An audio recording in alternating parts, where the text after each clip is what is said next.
Pantesan keluargamu nggak harmonis dan karirmu mandek.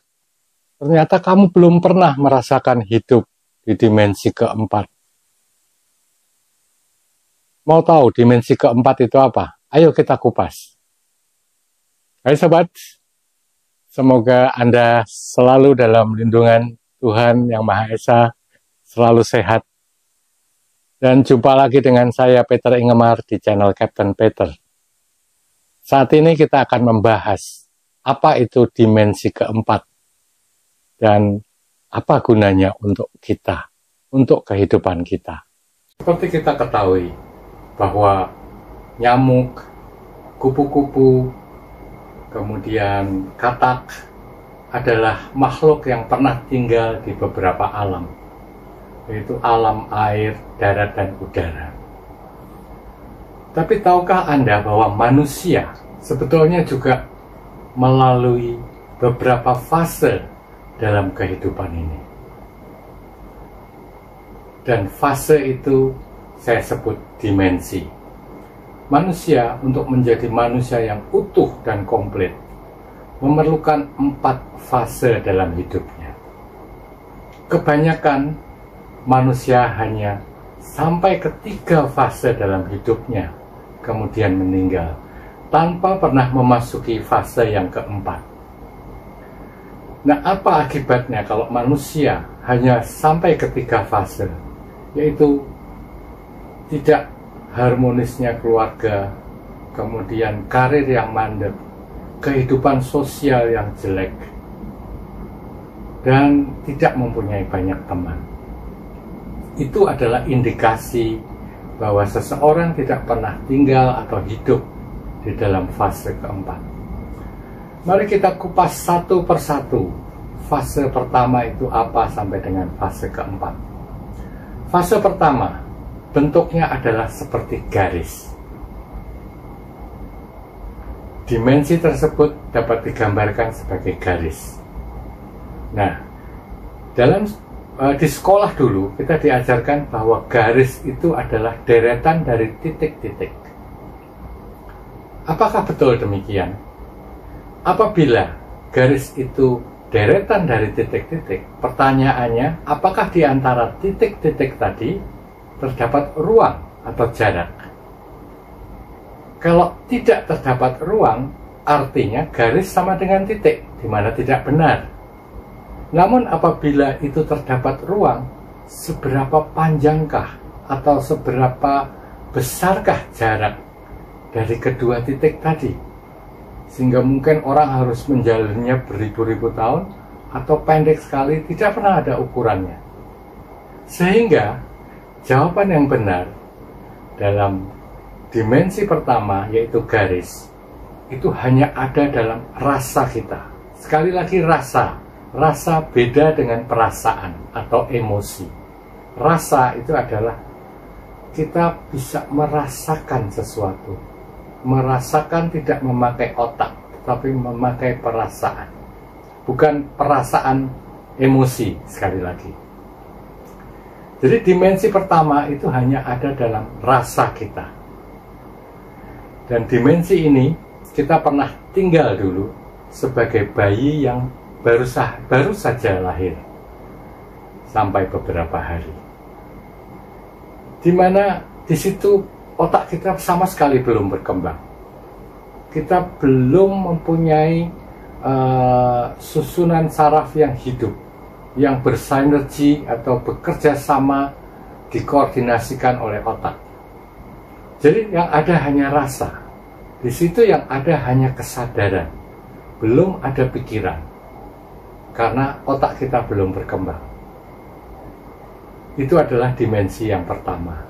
Dan biasanya di alam ini, dunia tumbuh-tumbuhan pun mengalami berada dalam kondisi dimensi pertama. Kita lanjutkan ke dimensi kedua. Ke dimensi kedua, kita bisa gambarkan sebagai bidang datar. Bisa itu segi 4, bisa itu lingkaran, atau trapesium, jajaran genjang, apapun, itu adalah bidang datar. di mana mempunyai sumbu panjang dan lebar. Dalam hal ini, dimensi itu sudah sedikit berkembang. Nah, pertanyaannya akan sama. Apakah bidang datar tadi merupakan deretan dari garis-garis? Kalau iya, apakah di antara garis dan garis lainnya itu mempunyai ruang? Apabila mempunyai ruang, seberapa panjangnya, seberapa jaraknya ruang tersebut? Kalau tidak mempunyai ruang, pastilah bidang datar tadi adalah garis. Jadi sama dengan dimensi pertama tadi, bahwa dimensi kedua hanya terdapat di dalam rasa seseorang. Dan kita hidup pada dimensi kedua pada saat kita kanak-kanak. Kita sudah bisa menggerakkan badan kita. Saraf motorik, saraf sensorik kita sudah bekerja. Namun, kita belum mengerti hukum alam ini. Seperti bahwa colokan listrik itu kalau dipegang, itu kita bisa tersengat arus listrik atau kesetrum. Kemudian api, kita hanya melihat api, anak kecil melihat api merasa senang, kemudian memegangnya. Dia belum mengetahui hukum alam ini, bahwa api kalau dipegang akan membakar badan kita. Nah, ini adalah dunia anak-anak di mana terdapat dalam dimensi kedua. Pada kehidupan lain, ini adalah dunia binatang yang hidup pada dimensi kedua. Kita masuk dimensi selanjutnya, yaitu dimensi ketiga, yaitu dimensi manusia, di mana otak sudah berfungsi secara maksimum. Dia sudah mengerti bagaimana menggerakkan dirinya, mengerti bagaimana benda-benda mati itu saling berinteraksi, bagaimana mempergunakan benda-benda ini untuk kepentingannya. Dia mengerti hukum-hukum alam. Apabila air itu dituang pasti akan jatuh ke bawah. Dan bagaimana permukaan air itu kalau akan bergoyang apabila tempatnya digoyangkan. Semua itu dia ketahui, sehingga dia bisa memenuhi hidupnya secara mandiri dengan pengetahuannya. Semuanya ada di dalam memorinya. Beda dengan bayi tadi. Dia tidak bisa mengekspresikan karena tidak ada memori di otaknya. Jadi kalau dia sakit, dia cuma bisa menangis. Menangis adalah intuisi, bawaan lahir. Ini adalah suatu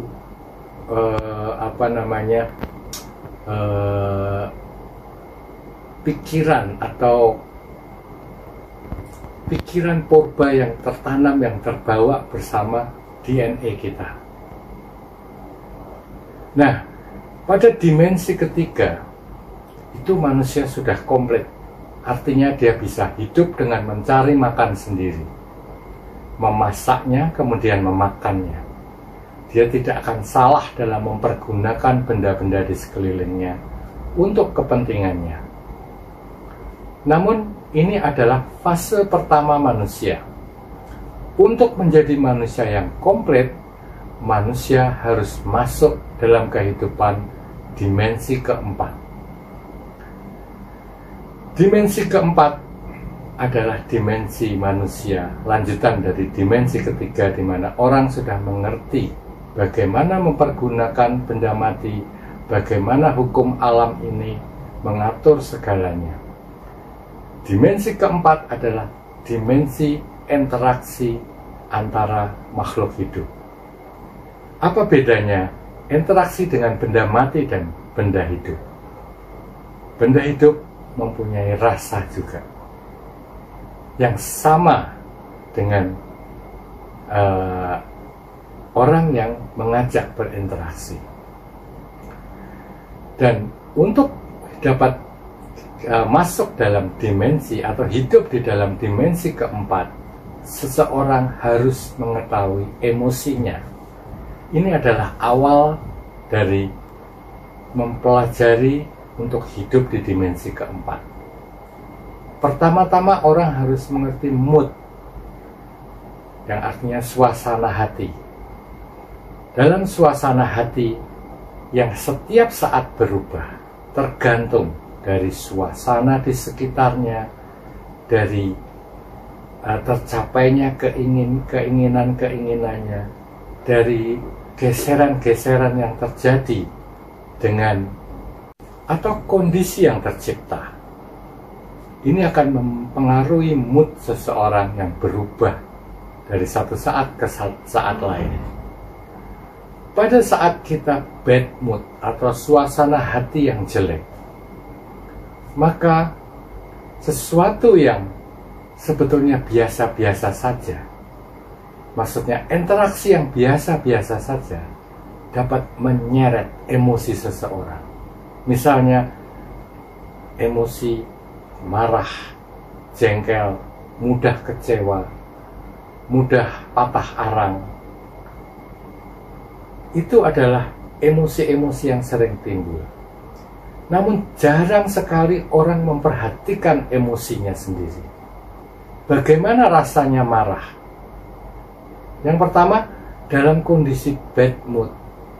Kemudian seorang berinteraksi dengan orang lain. Kemudian apa rasa yang timbul? Sebelum rasa ini timbul, apa yang mendahului rasa itu? Dan setelah rasa ini timbul, bagaimana rasanya? Bagaimana cara mengendalikannya? Apakah bisa kita mengendalikan emosi kita?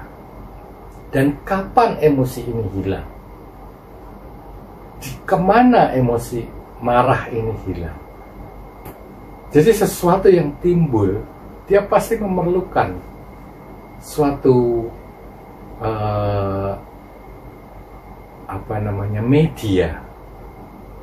media di mana sesuatu timbul. Misalnya Anda membuka email, Anda memerlukan screen atau layar dari handphone Anda atau dari komputer Anda. Itu adalah media di mana rasa atau perasaan tadi timbul. Anda membuka, Anda menonton TV, apa medianya? Di mana gambarnya timbul? Begitu juga dengan perasaan atau emosi. Emosi itu bisa timbul memerlukan media. Di mana emosi timbul dan di mana emosi itu hilang. Nah, untuk bisa mengetahui emosi kita sendiri, seseorang harus mengambil jarak. Mengambil jarak dari emosinya, mengambil jarak dari pikirannya, sehingga dia bisa menjadi penonton. Bukannya menjadi emosi itu, yaitu saya marah, saya senang, saya geli. Itu Anda menjadi emosi itu. Nah, bukan itu yang saya maksud. Anda harus memberi jarak kepada emosi Anda, sehingga Anda bisa mengatakan, saya bisa melihat ada marah, saya mengerti ada marah, saya mengerti ada kegembiraan. Karena Anda bukannya emosi tersebut. Dengan demikian Anda bisa melihat pergerakan emosi, kapan dia timbul, bagaimana rasanya, kemudian apa pengaruhnya dengan pikiran Anda yang lain. Apakah emosi ini bisa membesar? Dan kalau mengecil, apa penyebabnya? Bagaimana dia hilang? Kemana dia hilang? Apabila Anda sudah mengambil jarak, Anda seperti penonton. Anda tinggal menonton emosi ini bergerak. Nah, emosi ini sangat penting.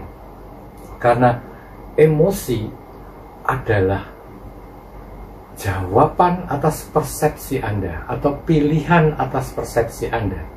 Apabila Anda mempersepsikan suatu kondisi di luar diri Anda, kemudian ini dirasakan dan ditampilkan oleh otak Anda sebagai sesuatu, maka rasanya akan enak dan tidak enak. Rasa ini adalah kesadaran.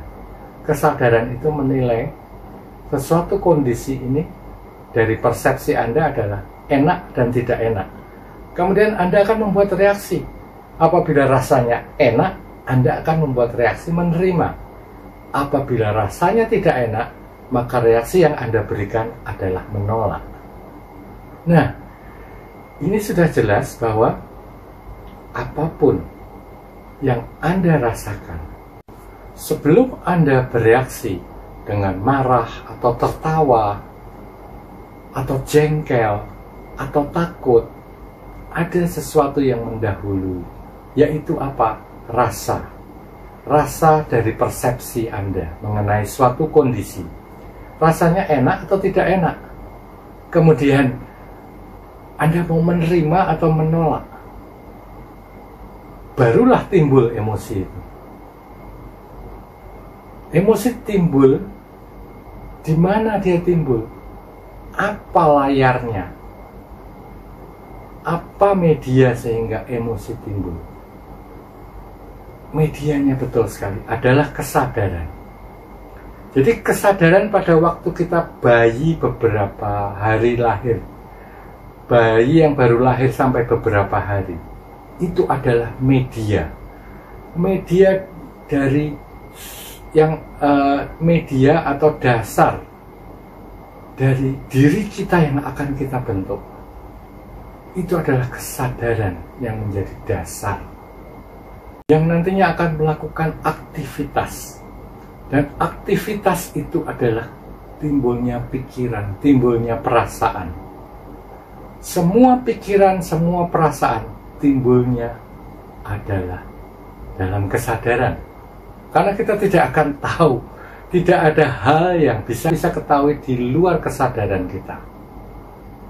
Tidak ada perasaan yang bisa kita tahu di luar kesadaran kita. Semua itu timbulnya dari kesadaran. Dan hilangnya di kesadaran. Karena itu adalah aktivitas dari kesadaran. Nah, aktivitas itulah yang harus Anda perhatikan. Dengan apa Anda perhatikan? Sebagai kesadaran. Sebagai kesadaran, memperhatikan aktivitasnya sendiri, yaitu aktivitas berpikir dan aktivitas perasaan. Apabila suatu pikiran atau suatu pilihan telah dilontarkan, menolak atau menerima, apabila kita menerima atau menolak, disertai dengan emosi, maka akan terjadi aksi atau gerakan. Gerakan apa? Untuk mewujudkan. Mewujudkan apa? Mewujudkan apa yang kita tolak. Dengan cara apa? Dengan cara kecewa, dengan cara takut, lari, dengan cara marah atau melawan. Fight or flight itu adalah satu tindakan yang awalnya beberapa detik sebelumnya, sebelum seseorang marah atau sebelum seseorang lari, itu sudah terjadi, sudah dimengerti oleh kesadaran. Kesadaran kita sudah tahu bahwa saya menolak. Menolak disertai emosi menimbulkan kekuatan manusia untuk bergerak. Action. Actionnya apa? Lari atau menghadapi, melawan. Melawan dengan apa? Marah. Atau menggerakkan anggota badan, memukul segala sesuatu. Inilah yang biasanya di luar kesadaran kita. Tidak kita ketahui. Karena apa? Karena kita menjadi rasa tersebut, perasaan tersebut. Menjadi perasaan marah, menjadi perasaan takut. Apabila kita mengambil jarak, maka kita akan mengetahui bahwa saya bukan rasa takut, saya bukan rasa marah, saya bukan rasa kecewa. Nah, itu adalah fase pertama. Setelah kita mengambil jarak, kita mengetahui bagaimana pergerakan emosi kita. Selanjutnya, kita akan masuk ke emosi-emosi yang lebih rumit, dikarenakan conflict of interest. Misalnya, saya sebagai bapak, saya harus mencintai anak saya. Jadi, dengan anak saya yang timbul rasanya cinta. Tetapi, kalau anak saya menghambur-hamburkan uang saya, di mana uang itu juga bagian dari saya, dari diri saya, maka Anda akan bingung, mana yang harus Anda utamakan, cinta kepada anak atau marah kepada anak karena menghambur-hamburkan uang Anda. Ini adalah suatu yang konflik, konflik interest yang membuat pelik, yang membuat emosi yang bercampur, sehingga Anda tidak mengerti ini rasa apa yang timbul sekarang ini. Apabila Anda mempunyai teman, kemudian teman itu mengkhianati Anda, itu akan menimbulkan, teman itu sahabat, itu adalah rasa solider yang ada. Tetapi kalau teman itu mengkhianati Anda, maka akan bercampur ini rasa marah dan rasa solider tadi akan bercampur. Anda sulit mengerti. Sehingga kalau Anda bisa masuk lebih dalam, oh, saya ini mempunyai teman, jadi saya harus solider. Kenapa saya sampai marah? Oh, karena saya mengharapkan sesuatu dari teman saya, mengharapkan dia bisa terus solider pada saya, mengharapkan dia membantu saya, mengharapkan dia berbuat baik pada saya. Oh, jadi lain kali kalau saya mau berteman, saya tidak boleh mengharapkan sesuatu. Ini adalah rasa karena yang timbul karena kita mengetahui penyebab. Jadi kita bisa memilah-milah rasa teman, rasa dikhianati. Rasa teman itu adalah solider, rasa dikhianati tidak enak. Tidak enak karena apa? Karena saya menggantungkan kebahagiaan saya kepada teman. Oh, jadi saya harus bagaimana? Ini adalah sesuatu yang kita mengerti diri kita. Sehingga pengertian ini akan menjadi block building atau bagian-bagian dari pembentukan pengertian-pengertian yang lebih tinggi mengenai perasaan kita. Sehingga kita menjadi mahir, sehingga kita bisa mengetahui diri kita yang sekecil-kecilnya, semendetail mungkin dari perasaan-perasaan yang mungkin selama ini tidak kita ketahui. Karena seringkali kondisi saya ini nggak ada apa-apa, tapi rasanya kok nggak enak. Kok tiba-tiba, saya kok menjadi senang. Itu sebetulnya ada sesuatu yang Anda tidak sadari, yang terjadi di bawah sana.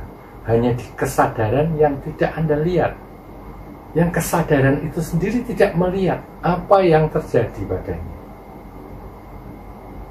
Nah, Anda harus memfokuskan, harus mengarahkan perhatian Anda ke sana, sehingga Anda mengerti tentang segala seluk-beluk dari perasaan yang ada, yang timbul pada Anda. Kemudian, setelah kita mengetahui emosi kita secara detail, kemudian bagaimana kita mengelola perasaan kita. Saya tadi pernah berkata bahwa apabila kita mempunyai satu persepsi terhadap suatu kondisi, maka rasanya enak dan tidak enak. Apabila rasanya enak, maka reaksi kita akan menerima. Rasanya tidak enak, reaksi kita akan menolak. Nah, apabila kita bisa memanage perasaan Anda dan menggabungkannya dengan rasio atau akal nalar Anda, oh, sekarang ini saya nggak enak sebentar, nggak apa-apa, karena tujuan saya ini harus tercapai. Saya harus begadang mati-matian belajar atau membuat suatu uraian untuk rapat besok, tidak apa-apa, asal tujuan saya nanti naik pangkat bisa tercapai. Nah, ini adalah rasa yang tidak enak, tapi kita bereaksi menerima. Itu adalah memanage. Bagaimana kita memanage perasaan? Kita mengerti bahwa ini tidak enak, tapi saya harus menerimanya dan menjalaninya untuk tujuan sesuatu yang lebih tinggi. Dengan konsekuensi seperti ini, saya menerima. Ini adalah memanage. Jadi kita bisa memanage perasaan. Kapan kita bisa menahan marah? Kapan kita bisa mengeluarkan kemarahan kita? Dalam suasana apa kita boleh marah? Kepada siapa kita boleh marah? Dan marahnya mengenai apa? Itu penting. Orang marah boleh sekali, bahwa menunjukkan bahwa apa yang dilakukan seseorang itu sebetulnya tidak benar menurut kita. Kalau hanya tidak benar, tidak jadi masalah. Tapi kalau ketidakbenaran ini mengganggu orang lain, itu yang menjadi masalah. Dan itulah kita marah. Kita marah bukan karena benci terhadap seseorang, tapi karena cinta kita. Kita perhatian, kita ingin membetulkan. Rasa cinta itu bisa berwujud suatu kemarahan. Dan itulah bahwa kemarahan itu tidak selalu jelek. Nah, setelah kita bisa memanage atau mengatur emosi kita, langkah selanjutnya adalah gunakan emosi tadi untuk memotivasi diri kita. Bagaimana caranya? Kita tahu bahwa rasa mencapai sesuatu itu rasanya enak. Nah, bayangkan rasa yang enak yang bakal tercapai tadi, motivasi. Misalnya kondisi sekarang tidak memungkinkan, tetapi kita harus mencapai suatu tahapan di mana kita harus melewati hambatan-hambatan. Maka emosilah yang akan mendorong. Emosi keinginan, emosi kepercayaan diri, emosi saya bisa. Itulah yang bisa membawa Anda pada taraf-taraf hidup yang lebih baik. Nah, ini adalah fase ketiga, memotivasi diri. Kemudian fase berikutnya adalah kita tahu bahwa semua rasa adalah sama. Kalau orang dipermalukan di depan umum, itu rasanya tidak enak. Orang dikhianati, itu rasanya tidak enak. Bagaimana tidak enaknya? Hanya Anda yang tahu. Rasa itu spesifik. Dan rasa itu akan dirasakan pula oleh orang lain. Sehingga setelah Anda bisa merasakan rasa Anda sendiri dalam menghadapi atau berinteraksi dalam satu kondisi, maka Anda akan mengerti perasaan orang lain.